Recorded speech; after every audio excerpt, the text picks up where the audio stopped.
There is a measurement taken in under 10 seconds requiring no equipment beyond a flat stretch of ground that predicts how long you will live more accurately than your blood pressure, your cholesterol, or your smoking history. That measurement is how fast you walk. Stephanie Studensky at the University of Pittsburgh proved this across nearly 35,000 people over 65. Gait speed predicted survival better than any standard medical test.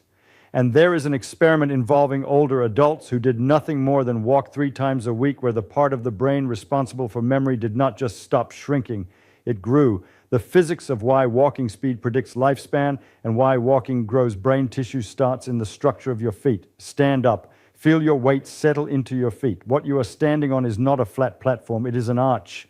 The human foot contains 26 bones, 33 joints, and over 100 tendons and ligaments arranged into a tensioned arch.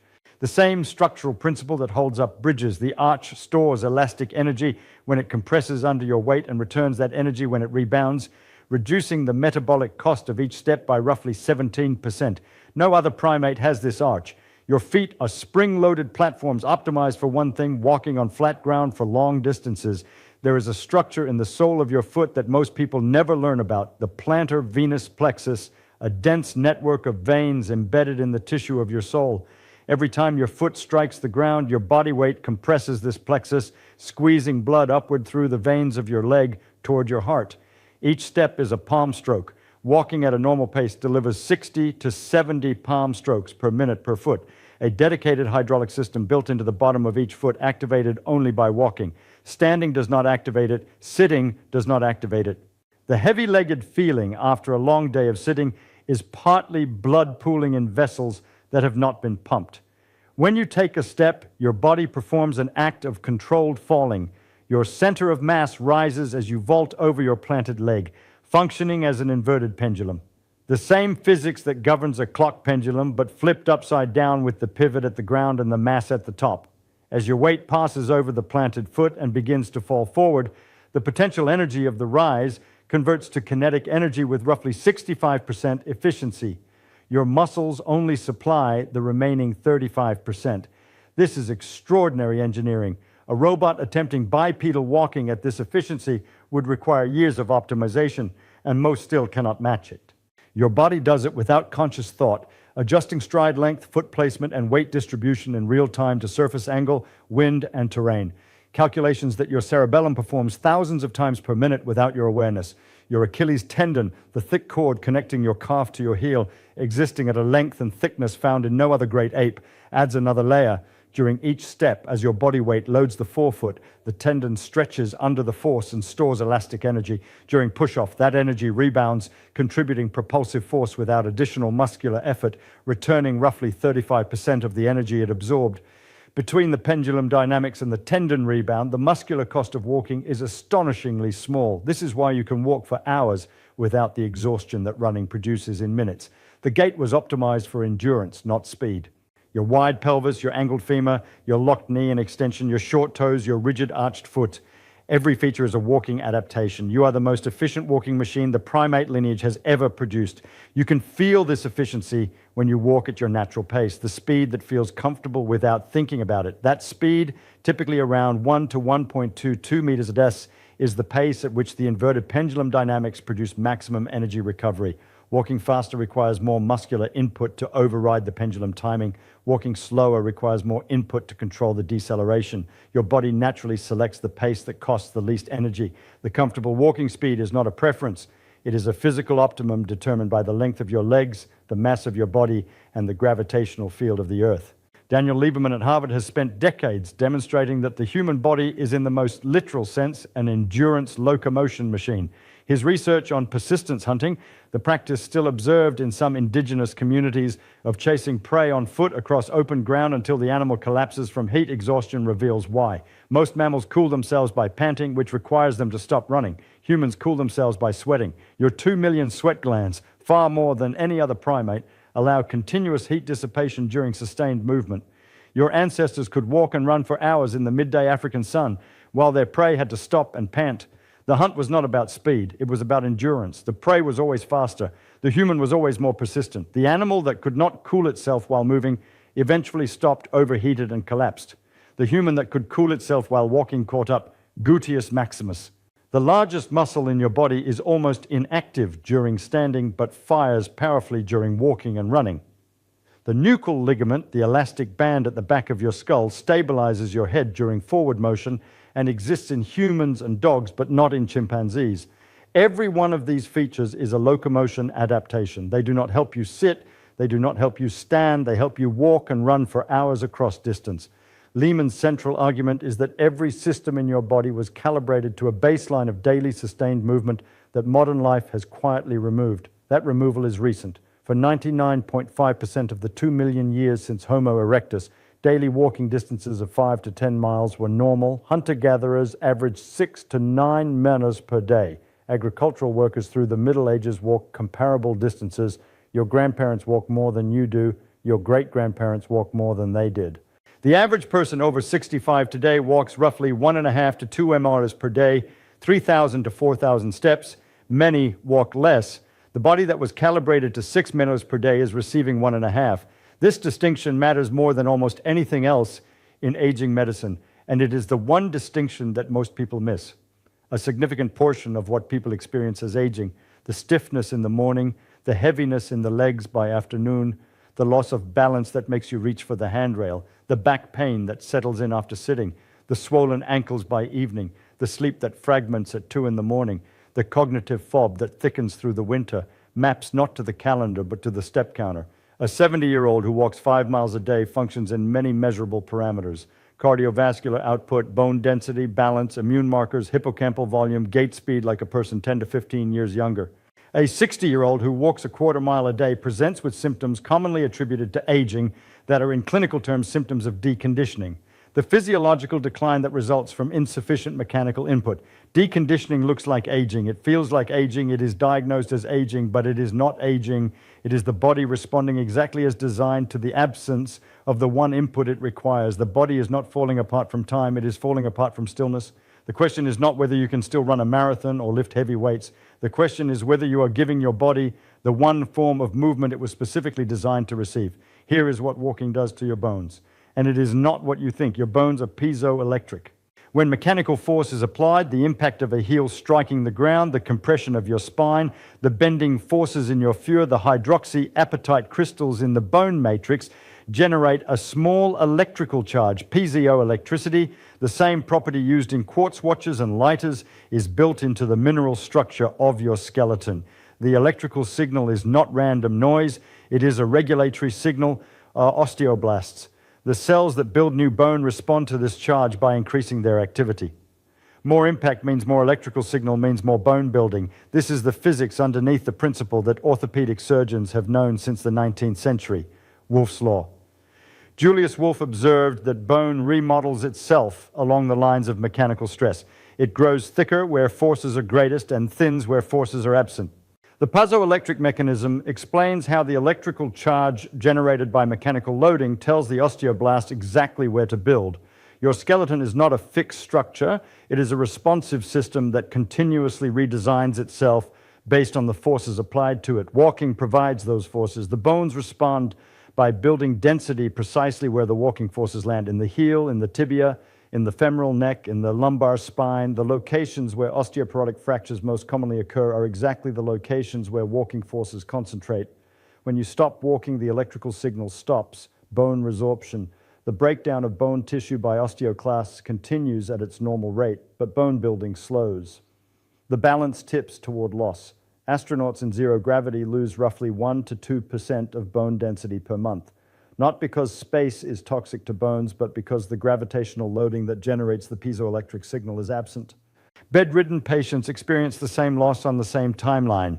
Your bones do not need a gym. They need the specific mechanical loading pattern that walking provides.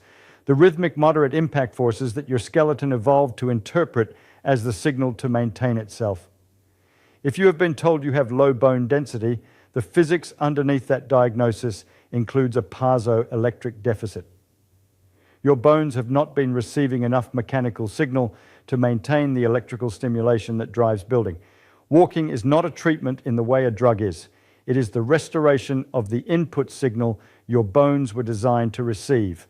Walking also operates every fluid system in your body. And this is where the engineering reveals how completely the body depends on movement.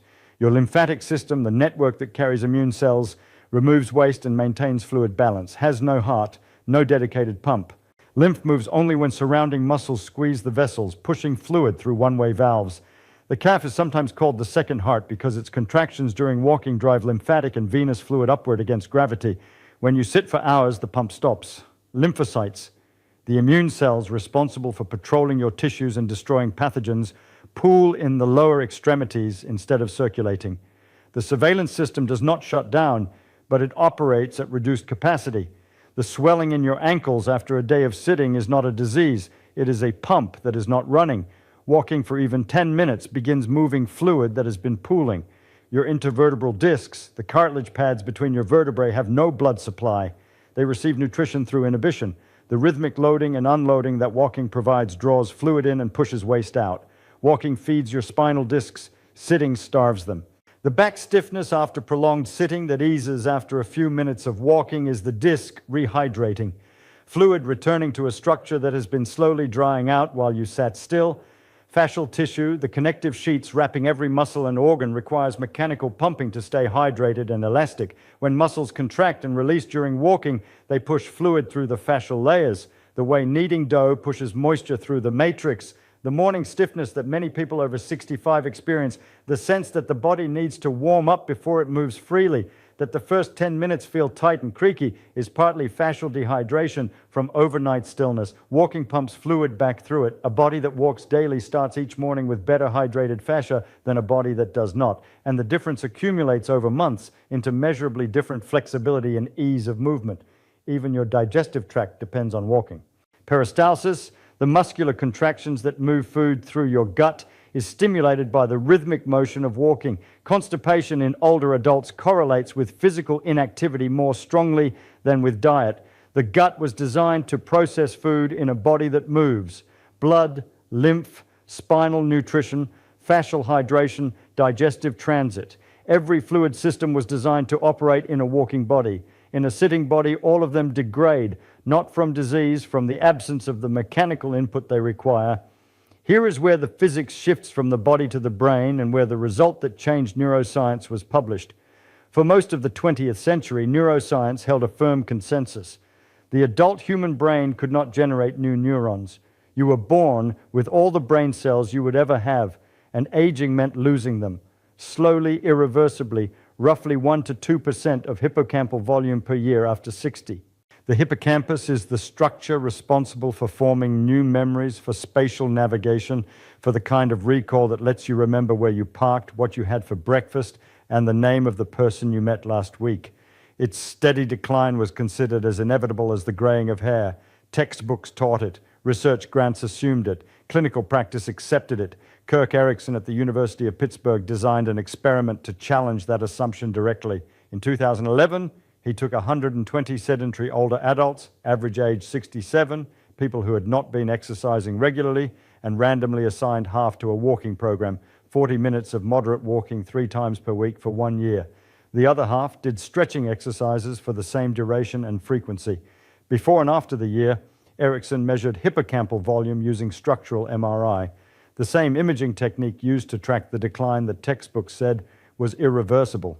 In the stretching group, the hippocampus shrank as expected following the trajectory that decades of neuroscience had documented declining at the predicted rate.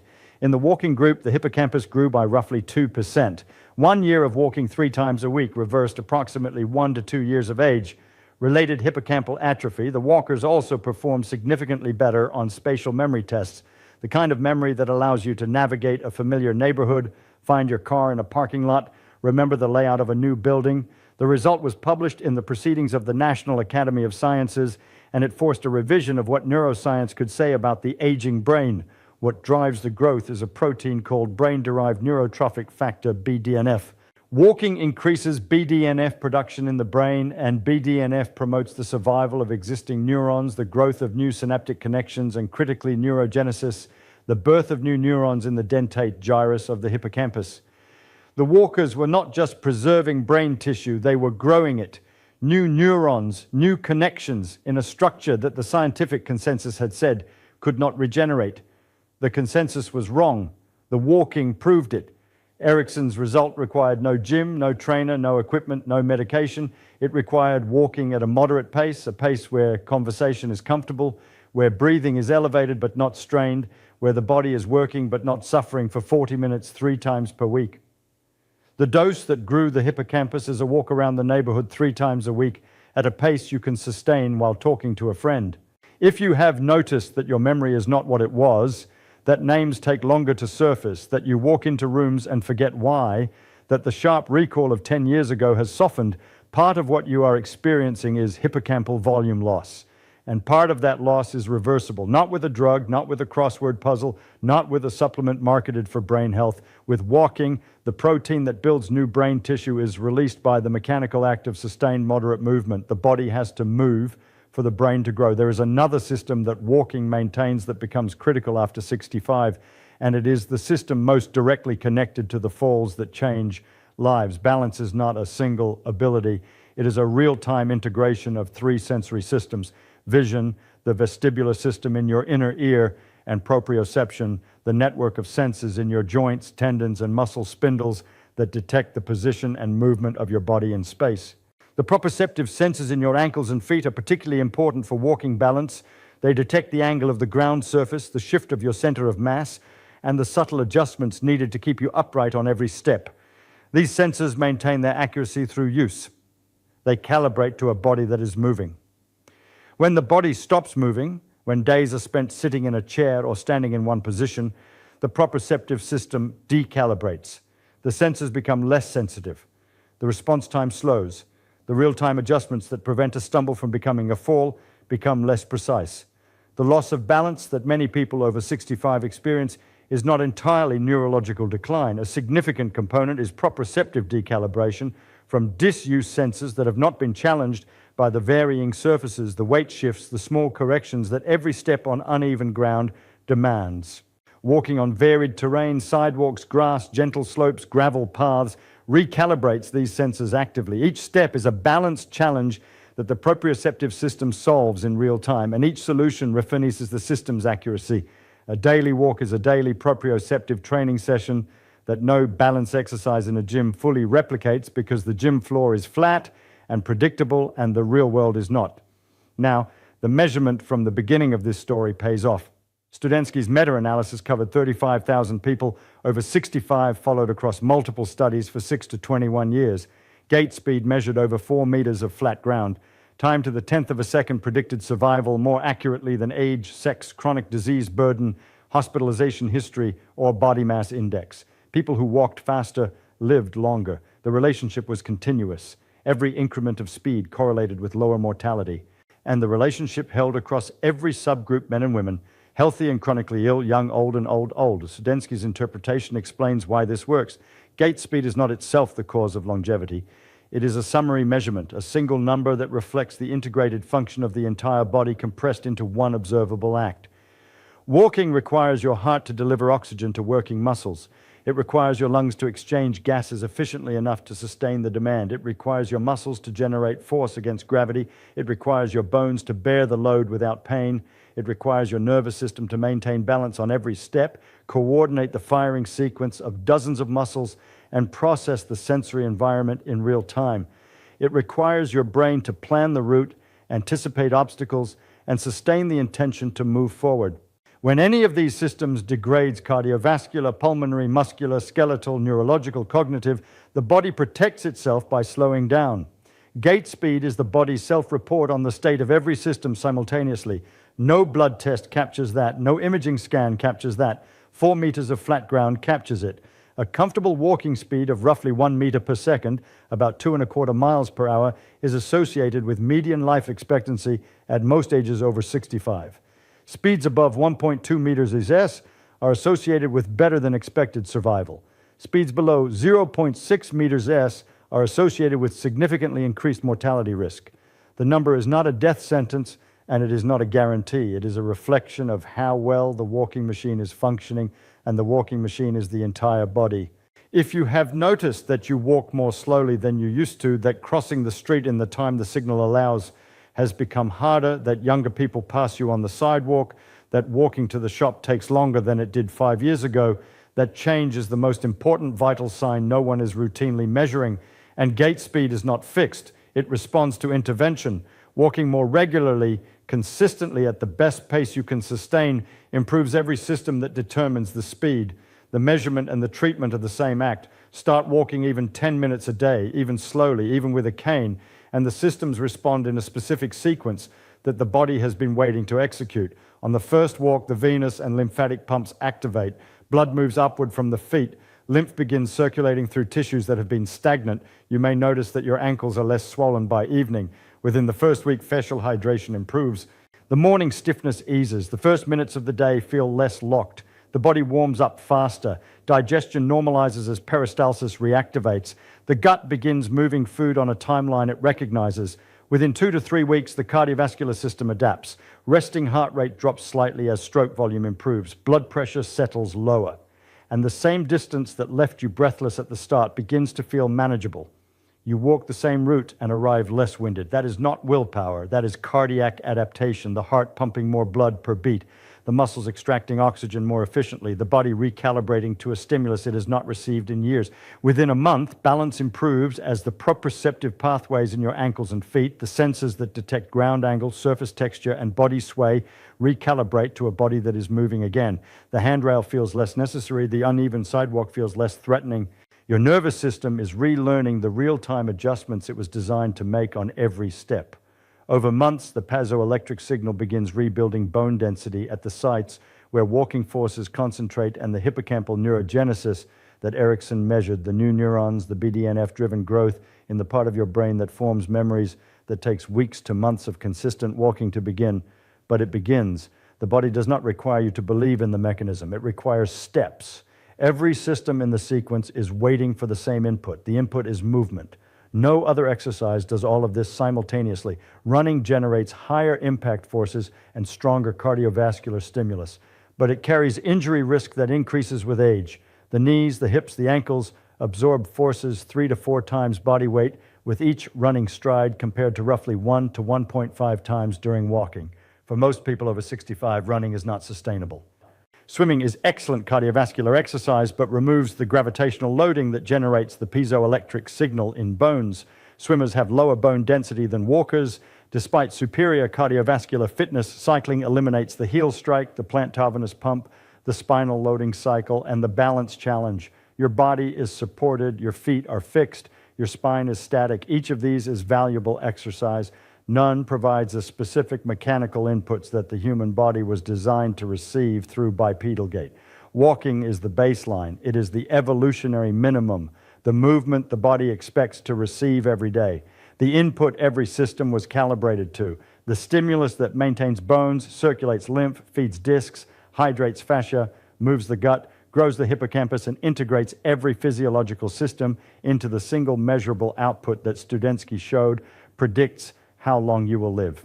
For a body that has been sitting for most of its recent years, walking is the single most effective intervention available because it restores simultaneously every system that stillness degrades, and it requires nothing but the decision to begin.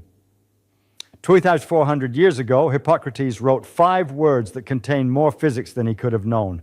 Walking is man's best medicine. Every mechanism described here, the piezoelectric bones, the lymphatic pump, the spinal nutrition, the hippocampal growth, the gait speed that predicts how long you will live, is the physics underneath those 5 words. The prescription has not changed in 2.5 millennia. The body it was written for has not changed either. It is still a walking machine. It is still waiting to be